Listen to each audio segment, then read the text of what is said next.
So I thought I'd give you a little introduction to who I am and where I came from. And this is not any kind of justification for why you should listen to me or anything like that. Right? Everything that I talk about here is, my preferences and opinions and my understanding of reality, and that may agree or conflict with yours, and it's frankly irrelevant to me. So here's the thing, right? For as long as I can remember, my mom's always said that I like to hear myself talk. And the fact is that I like myself a lot more than most other people, so here we are. And, that being said, when I was an infant, my mom did enter me into some kind of a baby competition. What kind of parent does that? But anyway, I apparently came in first for healthiest lungs because I was just babbling on and on and on. So apparently me talking a lot started at a very early age. But that's not what this is about. So the fact is that, most people, I think, are lined up to be the hero of their own story. This is somewhat a genetic thing.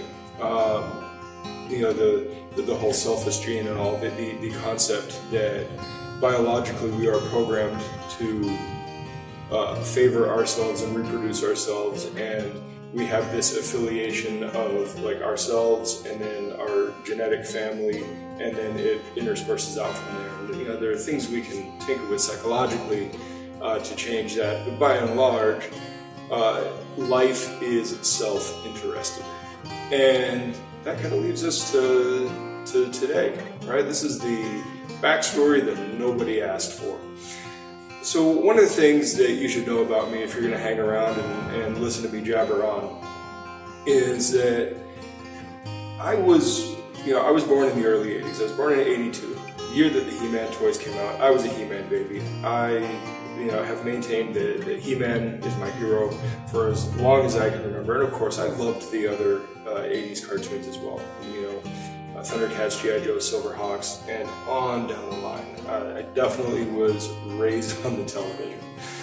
And for me, a lot of that, growing up watching the action cartoons and watching the action movies of that era, watching Schwarzenegger play, Conan and Commando and things like that, watching Chuck Norris and Van Damme, and those guys, they really, really set the stage for me to want to pursue that kind of heroic lifestyle. And while I'm nobody's hero, I've of course lived a life where I've tried to at least be the hero of my own story. And I think that is an important place to come from, right? Your life is yours and you're an individual. And that certainly applies to me as well as anybody else. And I happen to like to think that, this is the one go-round I get on this earth, and goddamn it, it's going to be mine, right? I'm not interested in living for other people. Yes, I've been married at this point for 16 years and change, and I love my wife. But at the end of the day, she's living her life and I'm living mine. In fact, one of the things that created the success of our marriage has been the fact that we give each other space to be individuals. And that is a very, very important thing. So, growing up throughout life, it's funny. I remember my mom saying, she wanted to have 2 kids. She thought 3 was going to be too many to handle, but she didn't want to have just 1 because she thought having a single kid would lead to a selfish child, and maybe having 2 kids will teach them to share. And the fact is that I'm a pretty selfish person, and I'm not saying that as in like, oh, look how evil I am or anything like that. I am a normal human who is self-interested. The difference is that I admit it, whereas a lot of people want to not admit that they are self-interested. And all altruism still stems from self-interest. There's no such thing as actual altruism.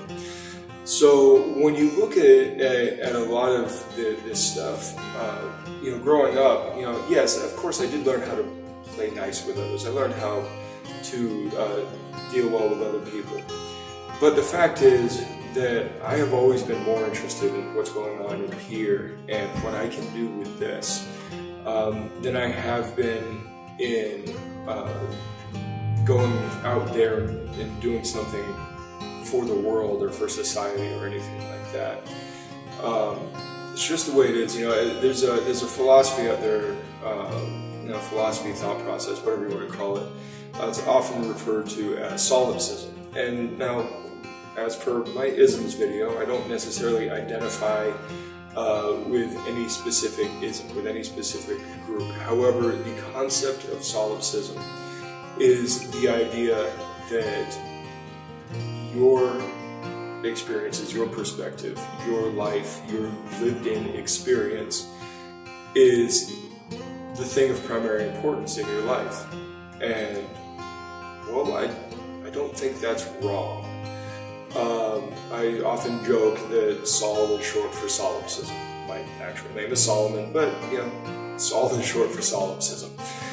And I think that when you can admit that you are self-interested and you can admit what you are interested in and what your values are, then you can more peacefully, justly enter the world and interact with people because you are now being honest. And I think honesty is incredibly important.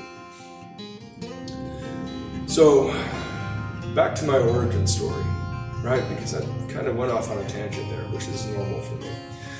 I grew up constantly thinking about heroes, wanting to be like my heroes. In fact, by the time I was in junior high school, I had just kind of washed out of several team sports, was not interested in that. And my dad noticed that I was getting a little bit on the chunky side, and he wanted to do the right thing and prevent me from being a lifelong useless couch potato. And he's like, well, this is what I remember him saying to me. He said, well, you seem to be interested in these martial arts movies and TV shows, so I'm going to put you in karate.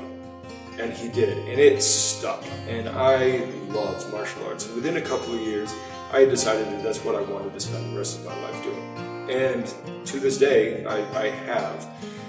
Here I am 25 years plus later, and I own my own martial arts business. I teach martial arts professionally, full-time. And that is such a fulfilling role in life. No, it's not a great way to make money. I do not make much money at all. But that's not the point. The point is being able to do the things you love. So, there's that thing, like if you find something you love, you never work a day in your life. And I don't know how true that is. Anything can become a job. There are days you need a break and you can't take one, whatever. That's neither here nor there. The fact is that on the whole, every day I wake up, I get to love my life. I get to stick my head in training, and I get to think about all of these problem-solving things. I get to think about how to help my students be better. I get to think about how to make myself better. It is a fantastic, fantastic life. The story behind where I got the nickname Sol Daddy is, it's a funny one. So, growing up, starting martial arts in junior high school and getting into high school, I'd done martial arts for a few years at that point, and people started to know that I did because I wasn't particularly quiet about it. I never thought it was necessary to hide the fact that I trained. I wasn't worried about getting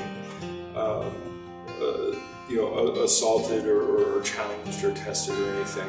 It just wasn't something that I really considered a problem because I wanted to spend the rest of my life doing it. It was something I was interested in and wanted to talk about.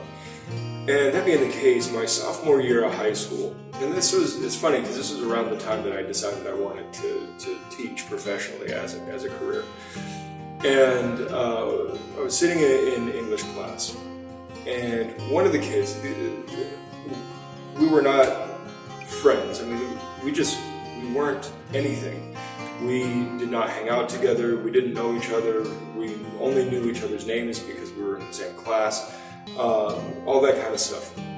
We had an intern teacher that was kind of operating as kind of a shadow to the English teacher in our class.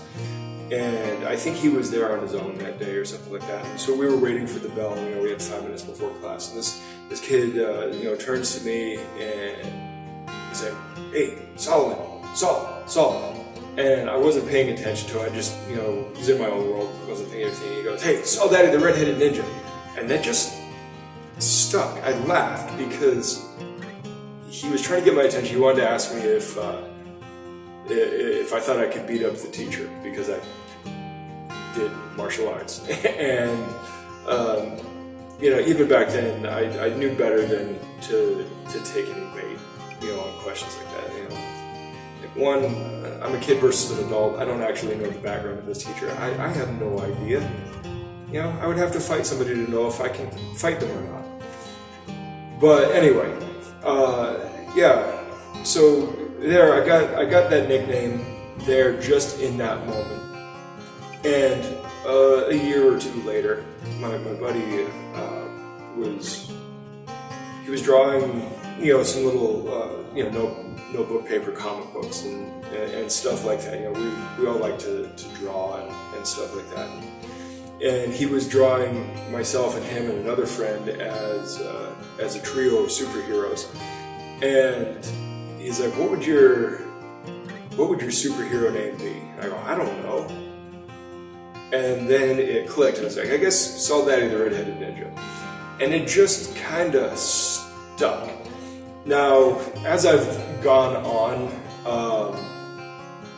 especially deeper in the martial arts world and not being a fan of ninjas, as it were,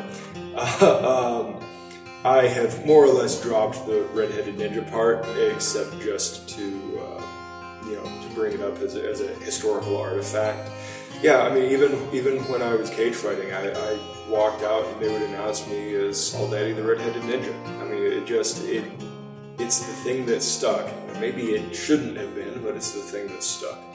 And and there's a lot of fun to be had with Saul Daddy. It's funny, my name is Solomon. I did not grow up with anybody calling me Saul. Everybody just called me Solomon.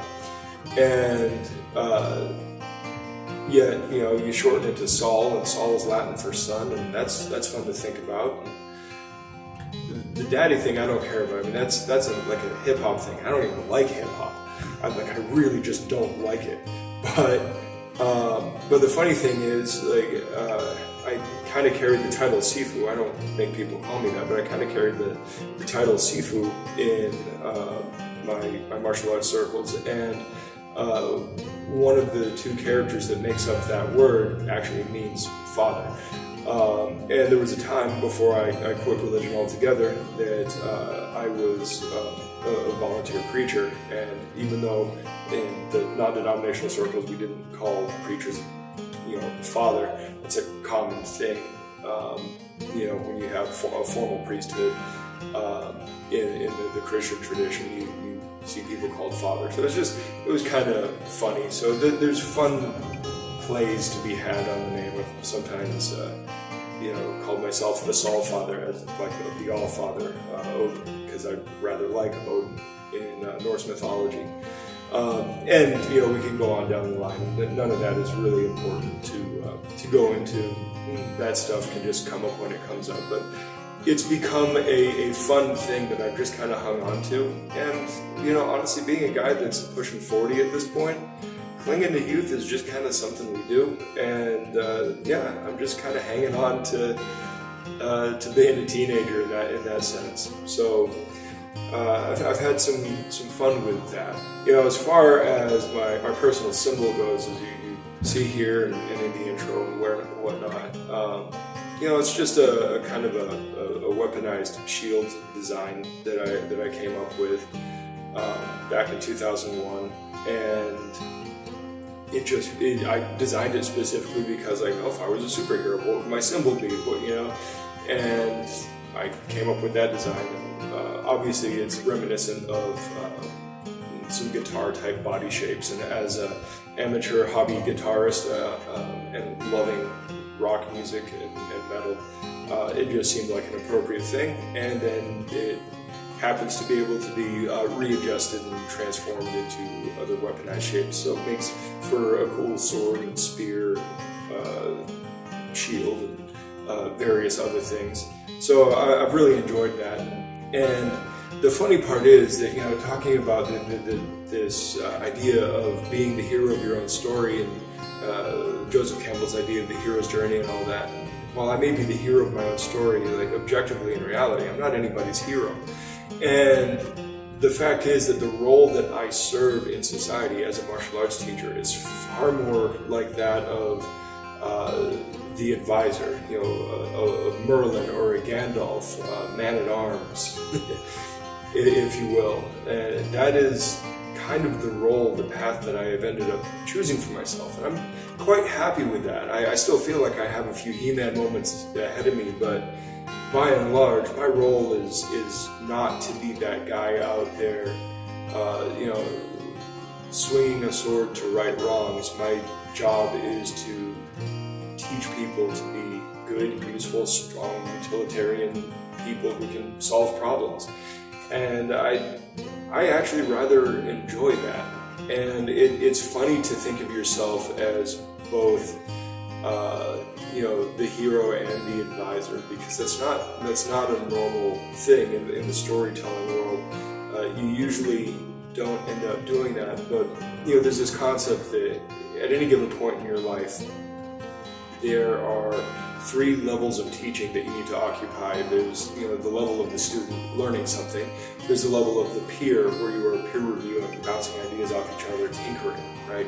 And then there's the role of the teacher. And the funny part is that in my profession as a martial artist, I am constantly inhabiting all 3 roles at the same time.